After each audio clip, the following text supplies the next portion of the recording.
Hello, and welcome to Lecture 22 on the alternating series test. So first I'm going to give you the definition of what an alternating series is. So an alternating series is a series whose terms alternate,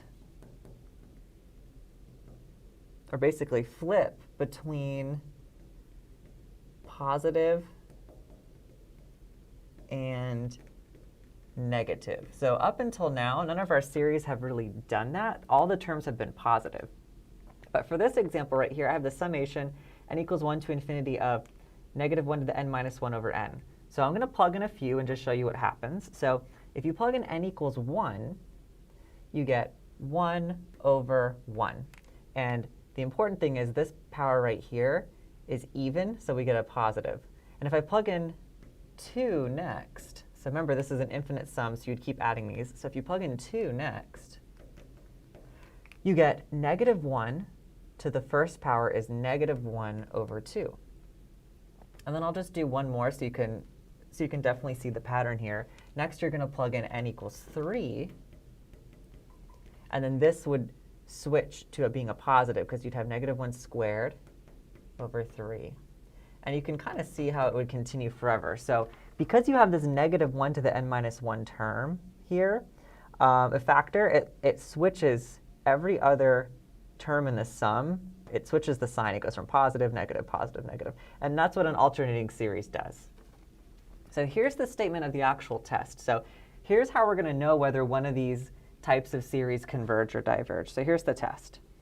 So it says, if the alternating series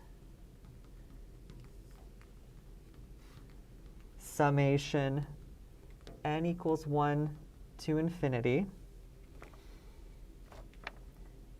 negative 1 to the n minus 1 b sub n, and that's the same thing as n equals 1 to infinity, and I could call this whole thing a sub n if I wanted to. If that alternating series satisfies two different properties, then we're going to know it converges. So the first property I'll write here, it's that b sub n plus 1 is less than or equal to b sub n for all n eventually. There's that eventually again. So at some point on, you have that this is true. And the second thing you have to check for is that the limit as n goes to infinity of b sub n is 0. So if these two things are true, so if you have both of these, then the alternating series n equals 1 to infinity of a sub n converges. So you have to check if these two things right here are true. So what is this b sub n right here? Well, this is, you could think of this as the, it's kind of like the positive part. It's the positive factor in the alternating series. So if you look at the example we just did above here, I have it now here, and I can kind of point out how this matches up with the form. So in this case, we have that our alternating part is this. This is what's dictating whether it's going to be positive or negative for each term. The strictly positive part is this. It's 1 over n. This is the part that's not changing signs. So in this case, b sub n is the 1 over n. And then we would consider a sub n is always just the whole thing in the sum. So a sub n is if you were to include that alternating part as well. So that's a sub n. So just think of b sub n in this formula as the part that's not alternating. OK, so we're going to check if this alternating series converges. We have to check two things. So for the first thing, if you plug in n plus 1 into the b sub n formula, you get this. And we need to make sure that this is less than or equal to 1 over n for all n. And that's true because n is a positive number. So we have a larger fraction, or sorry, we have a larger fraction when n is smaller in the denominator. So this is certainly true just based on the types of numbers we're plugging in. And if we check number 2, the limit as n goes to infinity of b sub n, that's the limit as n goes to infinity. And this time our b sub n is 1 over n. And we know that goes to 0. We have a fixed number and then over something going to infinity, so this is 0. So because both of these things are true, so both of them have to be true, then you say by the alternating series test, summation n equals 1 to infinity, this was my original series, -1 to the n minus 1 over n, converges. And those are the only two things you need. So AST is what I'm using as my abbreviation for alternating series test. OK, so those are the two things we check. Let's try to do the same thing for this one. So here, I'm going to ignore the alternating part. So everything else that's just the positive part is going to be b sub n. So b sub n is this 3n over 4n minus 1. Now look what happens when I try to check condition 2. You don't have to check them in order, by the way. So look what happens when I try to check condition 2. So this is an alternating series because you have this alternating piece. However, if I try to check condition 2, I have the limit as n goes to infinity of b sub n, which is the limit as n goes to infinity of 3n over 4n minus 1. And this is going to be 3 over 4 because you take the leading ratio of the leading coefficients for that. This is not equal to 0. So this doesn't necessarily mean it just diverges, but we say that we cannot use the alternating series test because it doesn't satisfy the two conditions. So what do? When something doesn't work, we just try something else, right? So now completely throw out this test and let's think of something else. Let's go back to the very first test. The first test you should always try, honestly. The test for divergence. So for test for divergence, we need to look at the limit as n goes to infinity. And if you think back all the way back, you do the limit as n goes to infinity of the entire a sub n. So a sub n is the original here, -1 to the n times 3n over 4n minus 1. So we want to take that limit right there. So we want the limit of a sub n. Now, we know that this right here, 3n over 4n minus 1, that's going to go to 3/4. But then we still have this question of, well, what's going on with this right here? So if you think about it, what is this thing doing? If I were to think about it as a sequence, if you plug in 1, you get -3/4. If you plug in 2, you get 3/4. And this, it keeps oscillating back and forth. Oscillating. So what that means is that the limit as n goes to infinity of a sub n, it does not exist because it never really settles down on a single number.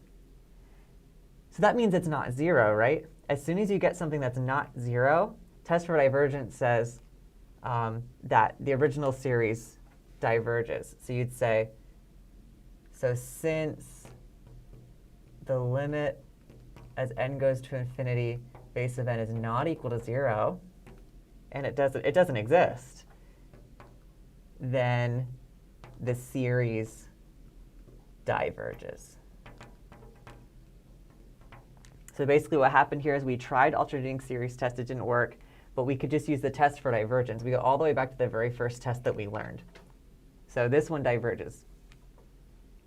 All right, let's talk about this next theorem right here. So this is the alternating series estimation theorem. So this gives you an idea of how close you are to the actual sum based on the number of terms you've added so far in the series. So like here, I have 1 minus a half plus a third. The idea is if I just do these three and I leave off all the rest of them, how close am I to the actual answer to this?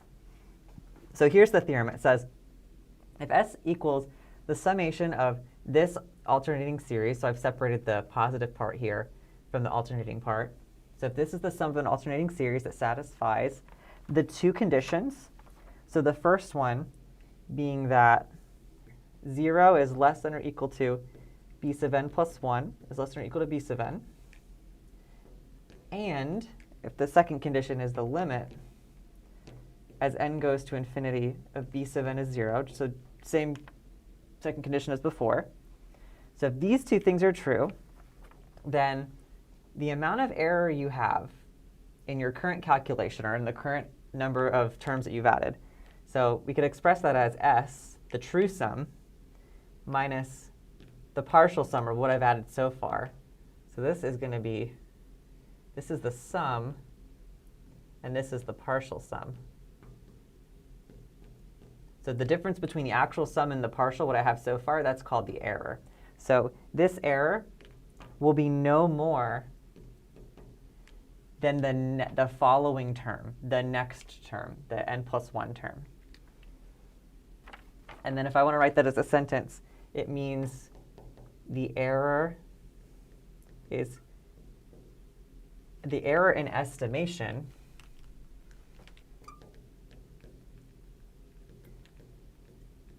is given by b sub n plus 1, or the next term, basically. So let me use an example to kind of convey what I mean by this. So this says, how many terms of this series down here do we need to ensure we're at least within 1/100th away from the right answer? So how long would we have to go until we're that close? So what I'm saying here for this is that my error, the magnitude of my error is less than this. So I want to be within that amount of error. So what am I going to do? Well, first I'm going to look at what b sub n is, because that's what the whole theorem depends on. It's this b sub n. So if you want to just look at the positive part, it's ignore the alternating part. It's 1 over n squared. And now the theorem says this error is no more than the next b sub n term. So let me write down what the next one would be. So b sub n plus 1 is 1 over n plus 1 squared. So what I'm saying is the error is no more than that. So the inequality I have to set up then is I need to set up that b sub n plus 1 is going to be less than 0.01, the error that I'd like to find. Well, plugging that in, I have 1 over n plus 1 squared is less than, this is 100th, so I'm going to put 1 over 100. And these are both positive numbers. Remember, n, it goes from 1 to infinity. So I'm going to cross multiply here, and it's not going to affect this sign. It's not going to flip it around, because they're both positive numbers.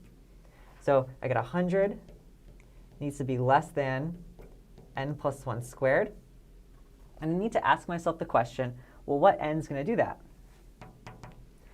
Well, if you try a couple, like if you tried 5, for example, if n equals 5, n plus 1 squared, what would that be? It would be 6 squared is 36.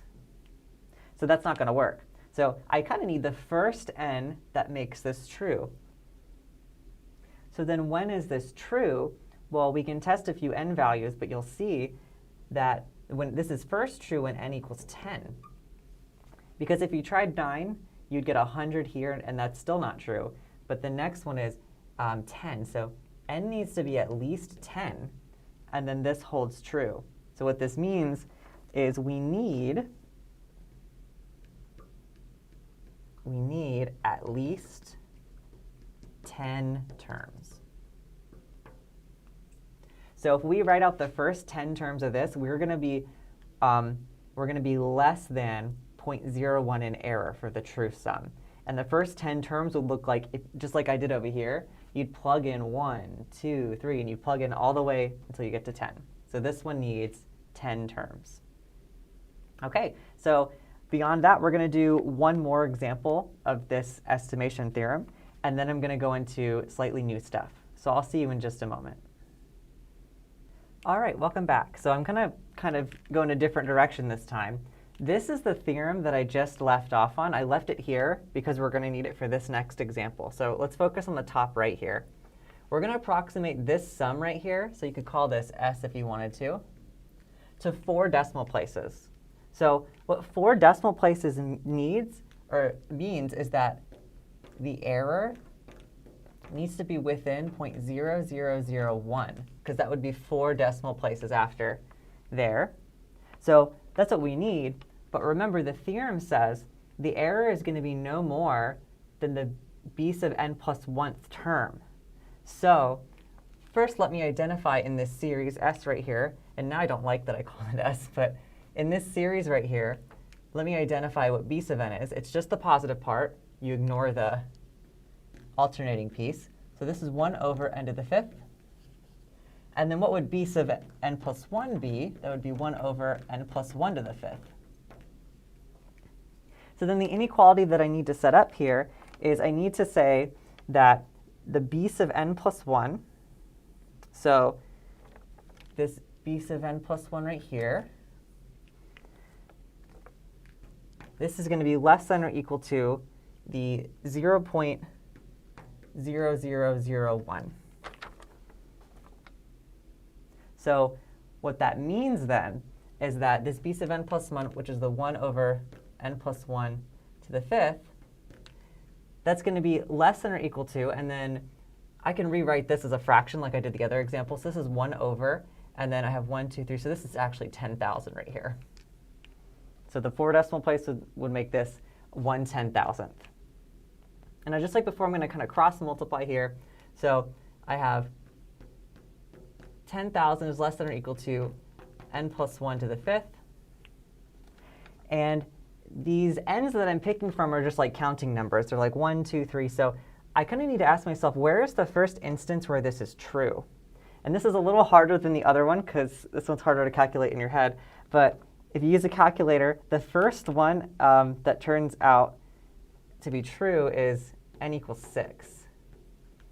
So when you have n equals 6, you get 7 to the 5th power. That's the first instance where this is true. So that means we need n equals 6 terms. That's how many we're going to need to be able to estimate this sum to 4 decimal places. So what does that look like? If you plug in the first 6 into this, it'd be 1 over 1 minus, and you plug in 2, 1 over 2 to the 5th, plus, if you plug in a 3, you get 1 over 3 to the 5th, minus. It alternates. 1 over 4 to the 5th, plus 1 over 5 to the 5th, minus 1 over 6 to the 5th. So that's 6 terms. And if you use a calculator for that, you get that it's 0.9721. So that's within 6 spots. So a lot of this you would need a calculator to do, but this is the main part that you need to know. To estimate the error, you need the b sub n plus 1 term for your estimation. The error can be no greater than that. Hi there. So I shifted some things around from the previous screen just to give me more room for the rest of this video. So now we have a definition. So a series a sub n here, summation a sub n, is, and the definition we're going to be talking about is absolutely convergent if you take the absolute value of a sub n, and that is a convergent series. So that's what it means to be absolutely convergent, is you put absolute value bars around a sub n and then consider that new series. So let's take a look at this example. So this example right here, we saw earlier that this series, the series summation n equals 1 to infinity of -1 to the n minus 1 over n, that series is convergent. And we said it was convergent by the alternating series test. But now I'd like to check whether it's absolutely convergent. So what I'm going to do now is I'm going to say, however, let's take a look at the same series that we had before. So summation n equals 1 to infinity. And you're just going to put absolute value bars around the definition here of how this is defined. So the absolute value bars around this a sub n. What does this equal? Well, this is the series n equals 1 to infinity. If you take an absolute value of a -1, it's just going to be +1. And then n is already a positive number because n is 1, 2, 3, the positive numbers. So if you take the absolute value of n, you're just going to get n. And now you should know from previous videos that this is divergent. What is this series called? This is the harmonic series. This is like the example that we give for a divergent series. So this is the one you need to know. But the absolute value of this convergent series actually is divergent. Okay, so we get two different things here. So what we say is, we say that this original series we started with, summation n equals 1 to infinity of -1 to the n minus 1 over n, we say that this series is conditionally convergent.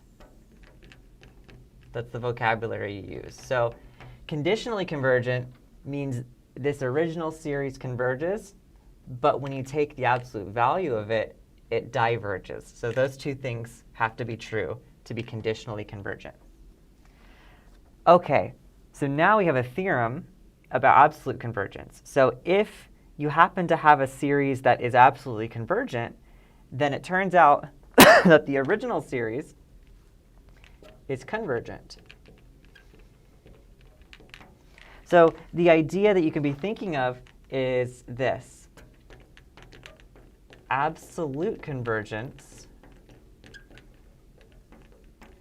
This implies convergence. It's like a stronger thing, basically, to be absolutely convergent. So if you check that the absolute value of a series converges, the original must converge. Like, that's true. Okay? It's kind of like when we were talking about continuity and differentiability in Calc 1. If you're differentiable, then you must be continuous. So it's kind of like that. Let's look at this final example to illustrate this new vocabulary. So here's my series, summation n equals 1 to infinity, excuse me, n equals 1 to infinity of this right here, -1 to the n plus 1, divided by 4n squared plus 1. Is this series absolutely convergent? So let's check. So if I take this series I'm given, and I do the absolute value of it instead, if we do the absolute value of this, let's look at the new series that we get. So this is summation n equals 1 to infinity. Again, -1 to any power, you're just going to replace that with 1. And then 4n squared plus 1, that is positive already. So if I take the absolute value of it, I'm just going to get 4n squared plus 1. So we're going to consider this series. Is this series convergent? It's like a new problem now. So is this series convergent? Well, summation n equals 1 to infinity of 1 over 4n squared is a convergent. What type of series is this where I have power 2 here? This is a convergent P series where P is greater than 1. Also, I know that 1 over 4n squared, this is actually greater than 1 over 4n squared plus 1. And why is that? It's because I've increased the denominator, so I have a smaller fraction overall. Therefore, by the direct comparison test, summation n equals 1 to infinity of 1 over 4n squared plus 1, this one, it's smaller than a convergent P series. So this one must also be convergent. That's the correct direction that we go in. So therefore, by direct comparison test, this series is also convergent. So what happened here? Well, the absolute value of this original series is convergent. So that means that yes, this is the final answer. Yes, the very first series we started with, n equals 1 to infinity, -1 to the n plus 1 over 4n squared plus 1, that's absolutely convergent. It's absolutely convergent. And then notice now we're in the situation where we have an absolutely convergent series. It's this. So this automatically tells us, so now automatically, by the theorem, we know that this original series, it's not only absolutely convergent, but we can just say it's convergent. So this is convergent. So just stressing this is, if you know something's absolutely convergent, you automatically get that the series is convergent. Okay, so I hope this example helped explain the difference between being conditionally convergent versus being absolutely convergent. Until next time, send me any questions you have, and I'll see you later. Bye.